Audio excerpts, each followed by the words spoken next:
Hey guys, welcome back to another episode of Mabimpressions. Today we're going to be talking about DESPOT'S games. This is a game that combines roguelike and auto battlers with a little bit of PvP, but it's primarily single player. Does it work? Well, we're going to get into it. I'm going to be giving you a good summary of the game, talking about some gameplay, going in depth with some mechanics, talking about the presentation, the graphics, the music, what did I like, what did I dislike, and of course my final verdict on if I recommend it. So make sure to stay till the end of the video. I'll be giving you my final rating, and if you guys like what you see, you want to see more, just please like, comment, and subscribe. If you have any questions, put it down below and I'll try to answer it ASAP. And if you are interested in the footage, there's a link to my Let's Play YouTube channel called MabiVsGamesVOD, and of course I streamed it on Twitch. All links are in the description. So let's freaking begin here. This was developed and published by Contra Games and Tiny Build. I want to thank them for the review copy. However, all thoughts will be my own. I was not paid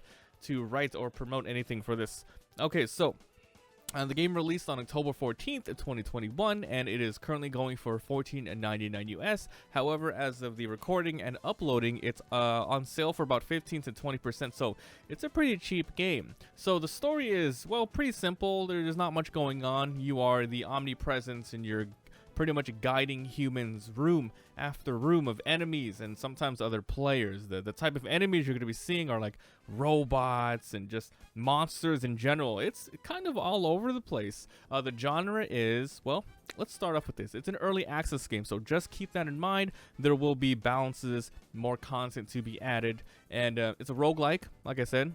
So that means a lot of randomness, procedurally generated stuff, and the good old roguelike, you die, start over, that type of deal. But it's also an auto battler, so if you've played games like Dota Autochess or the League of Legends one, the Hearthstone Battlegrounds, it's kind of like that, where you choose units, you set them up, and that's pretty much your influence. You set up and then you put them down and then you let them fight. That's auto battler. It's single player for the most part. You're going to be playing on your own, but then there is something called the King of the Hill. If you get super late in the game, like you have a team and you get really far, you're going to be able to do PvP. It's also pixel graphics, dark humor, but it's pretty funny. I'm not going to lie. There's a lot of references where I was like, oh, I get that reference. Some of them are really easily spelled out for you, and some of them you're like, you have to watch that anime or know that old school retro video game to know. So who is the target audience for DESPOT'S games? Well, you have to enjoy auto battlers and roguelikes. Those two genres are kind of niche, but it works well together. If you don't like one aspect, you're probably not going to like the other one. So, as long as you are okay with those two mishmashing, you're going to be just fine with this game. Also, it has a tiny 2D sprites, so, if that's not your thing, then oh gosh. So yeah, a lot of randomness and trial and error. Let's get out of the summary and move into the gameplay portion. So, the majority of the time in DESPOT'S games, you are going to be pretty much doing runs after runs after runs. You're going to be choosing a difficulty. You're going to be recruiting humans. You're going to be equipping items. You're going to be fighting. And there's going to be a lot of tough choices. And then all you have to do is try to survive as long as you can and get to the end. And after you lose or win, you're going to be unlocking new things. Let's go into some of those specifics. So, what do I mean by difficulty? At the start, there is the normal mode, and then you have different sorts of starting classes. I say starting classes, they're starting armies. At the beginning, you have like your basic regular human. You have a fencer, who is like the frontliner. You have a defender, and you have a shooter. And then once you do specific things in the game, you're going to be unlocking different compositions. Different difficulties will unlock as well. Right now, the normal mode is every time a human dies, there's a 50% chance to retain that item to be able to keep on using it. Otherwise, you're going to have to find new ones or keep buying them, which is really tough. If you do lose 3 times in a row, there's an easy mode, which makes it a lot easier to get through. And then there's other hidden ones like a Battle Royale mode, the King of the Hill one, which I talked about. So those are the difficulties.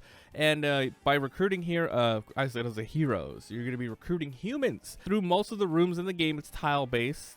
You're going to be recruiting humans using tokens. You have different currencies. You have the tokens, which is your money, and you're going to be using that to buy food. I'll talk about food in a bit, but mostly buying humans and buying different items. So you pick up a human, and it just instantly gets plopped on your battlefield. After purchasing a human and getting a weapon, all you have to do is simply drag it onto them, and then they become a different class. There's a bunch of different ones. There's the healing class, there's a cultist class, there is a shooting class, fighting class, defensive class, and just like in auto battler fashion, these classes indicate how powerful your composition can be. You can have a multitude of different types of classes, or you can specialize in one or two. In this game, it rewards you for having the same classes of different types of weapons. For example, the healing class, there's different rarities. There's common, uncommon, rare, legendary, mythical, etc. If you have two common healers, they basically just do the same thing, but once you start getting different ones, like you have a common and you have a rare, you have now unlocked a skill where they heal a little bit better, and then if you get another rarity, the skill gets better. Some classes require 2, sometimes 3 different types of weapons. So if you lose if you lose one of your common weapons, maybe the skill will drop off, etc. So not only do you have to equip them, but you have to put them in a certain position, like maybe shooters in the back and fighters in the front. So you can do a little mix mash in there. It's very tile based, so you have a lot of time to set up. Unlike PvP auto battlers, you can sit there and think about what you want to do, and as as they survive, they level up, they get stronger, and then it's auto battler. Every room that you go into, you're going to be letting them just have at it in fights. I've seen a lot of fights go on where people just get completely wiped and die.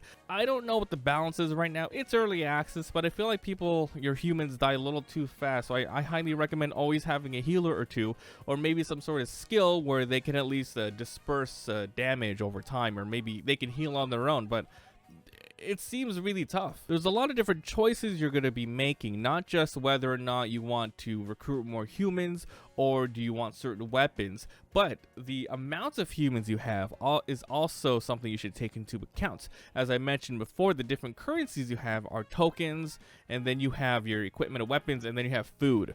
Every single time you move a tile, generally you're going to be minusing how much food via how much people you have. So if you have 5 people, 10 food, you can only move 2 squares, and then you run out of food. Otherwise, if you move again and you don't have the right amount of food, you're going to start getting a lot of debuffs on your characters, and this is really going to lower their damage and just make it really, really difficult. So, like I said, it's balanced. You can have as many as you want, but you better have the money and the food. Luckily, there's lots of ways to make food. You can sacrifice one of your peoples.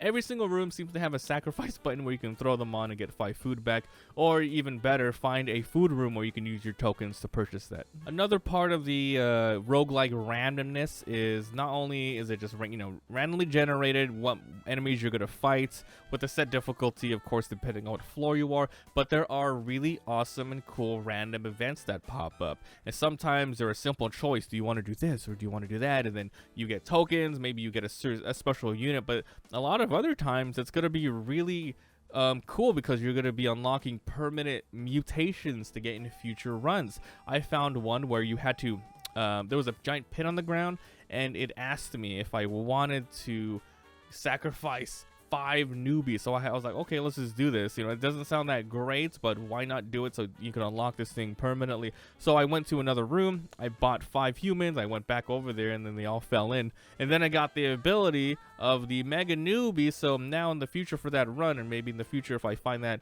buff again, anytime more than 2 newbies are in the same comp together, they form one gigantic one. So I thought that was pretty neat, and pretty much you're just going through all this and just trying to survive. Also, when you absolutely get wiped out, completely done, depending on the composition you do, like maybe you got like 5 fighters, you're gonna do specific unlocks. So at the end of the match, at the end of the game, it's going to say, oh, you unlock this and then that. So next time you play, though the run is going to be slightly similar, you try out different compositions, and then you're going to be unlocking new future stuff. And that's pretty much the game. All right, let's move on over to the presentation. Start the graphics. It's 2D pixels. Now, I used to not mind it at all, but these days I don't usually enjoy 2D pixels. I like seeing more up close, zoomed in sprites at the very least. However, these ones kind of grew on me. It was like, I didn't like it at the beginning, especially with this game, because it's an auto battler and it's so hard to see everything. But once your eyes get used to it, it's not too bad. Sometimes it even zooms in, so you can see things a lot better. That's mostly during cool little cutscene events. And, you know, you can even tell what references are for some of the characters. It's really awesome. Sounds and music. Well, you know, nothing too special. I do have to mention, though, it is pretty visceral. You can hear, like, all the hits and the squishes whenever they die. And the OST is, you know, it fits. It's whimsical at times, but, you know, it's appropriate for the genre, the roguelike auto battler. All right, so the pros and the cons. First of all, the genre mashing is pretty amazing. I do like this. It's an auto battler, but a single player roguelike with slight PvP. I think that is definitely a high selling point. Right now, those two genres are very popular. It's also very, very addicting, being the two genres, of course. It's a lot of trial and error, a lot of unlocks, and a ton of humor and references. I think those are the best parts about the game. What did I dislike and what would I change? Well, first of all, I was reading some of the reviews and people were saying that, you know, I didn't do this, but they said the demo was too easy, but now the regular game here, it's an early access, but it's too hard. Like in the demo, they were able to beat it, no problem. But you know, I think that's just how it was by design, to ease people in, right? But then you know, the real game, the difficulty spike was a little too high, and you know, they were a seasoned player from the demo and they can barely get to the end, maybe not even reach it. So I do have to agree. I think after you get to like level 3 or 4, you know, if you don't have like a specific perfect composition, you're just gonna get wrecked. So it is punishing that you have to kind of adhere to the situation at hand and not have fun and just make your own builds and hopefully it works. I feel like you always have to have like AoE at this specific spot, or you have to have healers, otherwise you're just gonna get screwed, etc. Right? Other than that, there's not much I would change. It's still in early access, so there's a lot to be added and balanced, so I'm pretty much just gonna be waiting for that stuff. Time for the final verdict. DESPOT'S game. I absolutely love it. I think it is very, very good for the price.